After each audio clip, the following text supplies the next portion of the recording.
Here we are, the moment you've all been waiting for. I'm actually going to talk about grammatical errors. It wasn't particularly relevant before because we were looking at text that other people had written which had been professionally edited. But now you're going to be writing, and from what I've seen, these things happen.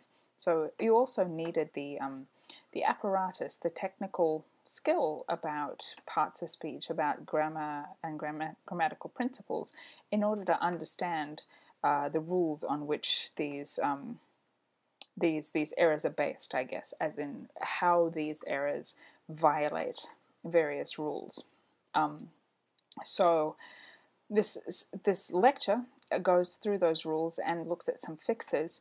We'll also be using the terminology that we've established from the first 2 weeks in order to understand what the fixes mean, like why the errors occur and how we can make choices about fixing them. Of course, this is all going to lead up to your second paper. I'm going to be looking for clean prose, but you are going to have an opportunity to look at each other's work and do some revision and stuff like that.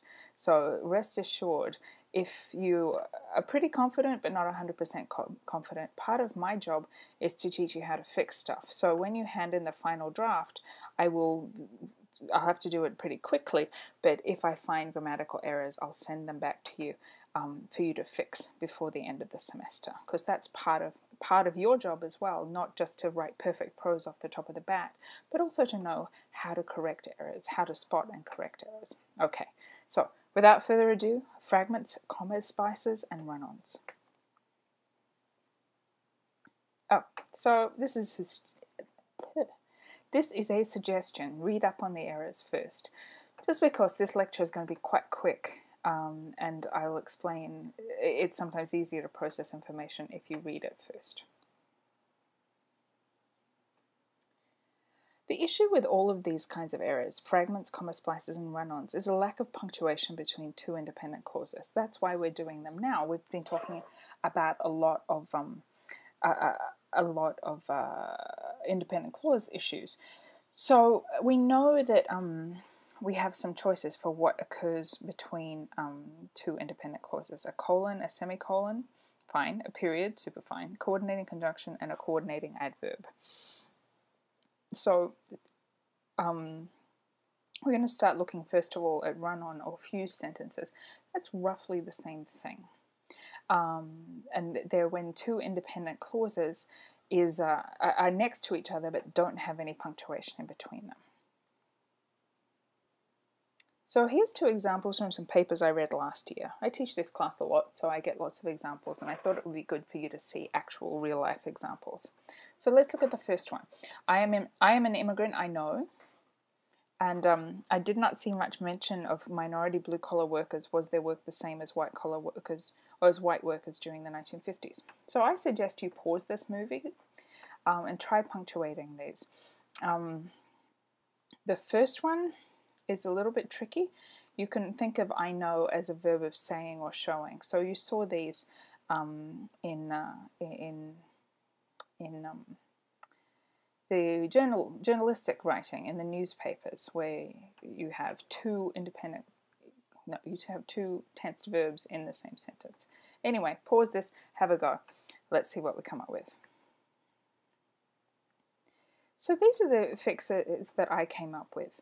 The first one really depended on how I classified I know, because if we treat I know and say as an independent clause, say it doesn't need an object, then we could have put a semicolon in between them. And if you did that, that's fine. I understand why you did it.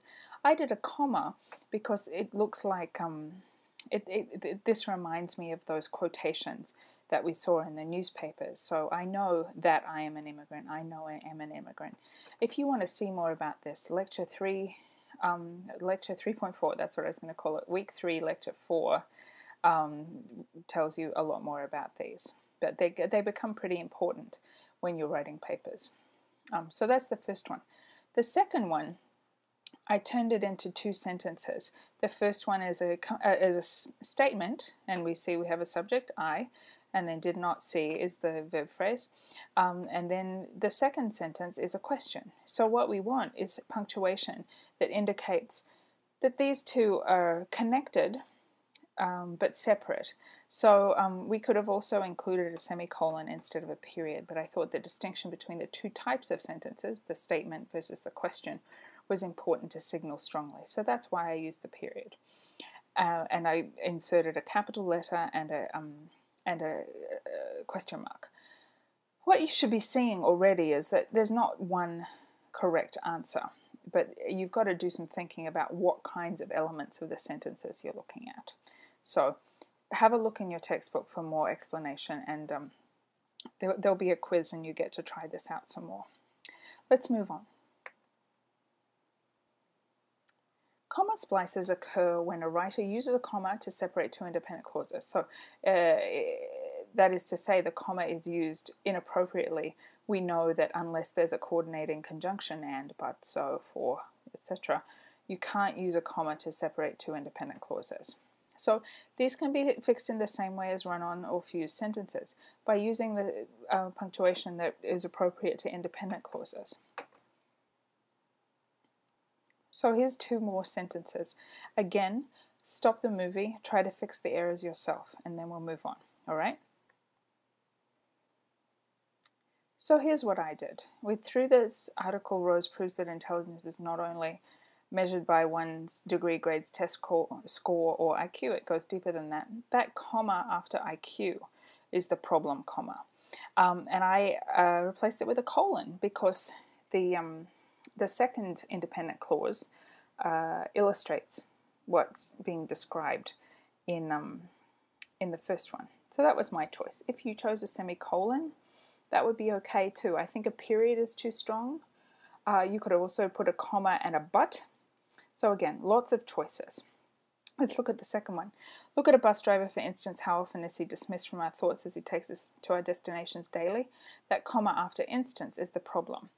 And there's some other things, by the way, some other punctuation that these sentences really need, but I'm not doing that stuff right now. So if you have ideas, send me an email and I will respond to you one by one, rather than spending time in the lecture sort of confusing the issue with 9 million pieces of punctuation.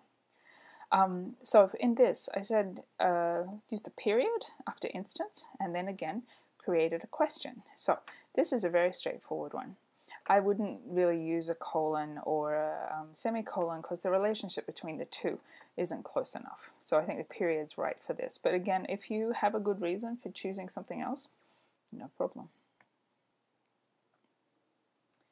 Finally, a fragment looks like a sentence. It begins with a capital letter, ends with a period, but it's not an independent clause. And that's the crucial thing.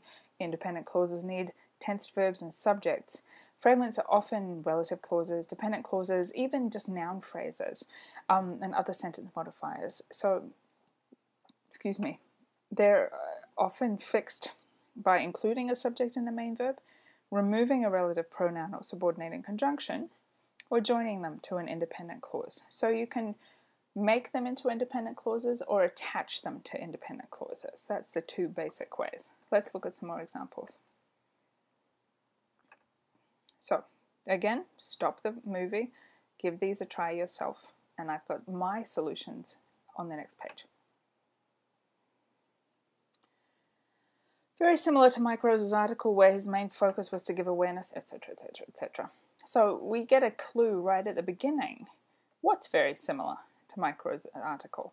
Clearly this author, the writer here, is discussing something from the previous sentence, but we need to make that link between the previous sentence and this sentence clear. So I added a subject and a verb. I added this, that refers back to the previous sentence without having to be too specific because I don't know what it referred to. And I added the tense verb is. So hope that makes sense. The last example, single parents seem to possess this supernatural ability even more, juggling family and work all in one. Juggling family and work all in one, this juggling word should be sending off warning bells. That's a present participle. So what we're looking at is a participial phrase. So what I did is put a comma. You saw this so many times in your newspaper articles. So I put a comma and I put a J in lowercase. So I hope that makes sense. We used two different methods here. The first one, we made the sentence into an independent clause. And look, I put a comma there because the where starts a reduced relative clause, not reduced, a non-restrictive relative clause. In the second one, I made it, the whole thing, into one big independent clause, and so incorporated the juggling family and work all in one into the big independent clause. So, to do, quiz 8 is going to test you out on these. You're going to be fixing grammatical errors. And again, there isn't just one way to do it, so I will be looking at all of your answers and giving feedback. So I encourage you to look at the feedback, but the feedback will disappear after midnight on the 27th, so you need to look at it before then. So be on the lookout for comma splices, fragments, and fused or run-on sentences in your own papers. Don't be concerned if you do have them. Everyone has them. I have a particular propensity for run-on sentences. I like to just keep going. And so what my job is when I'm editing my own work is to make sure that my sentences begin and end within a reasonable time frame and I'm not overusing commas. So just for an example, you can be basically a professional writer, which is what I am, and still make these kinds of mistakes. So good luck. There's 2 more lectures, but do the quizzes first, I recommend. All right, bye.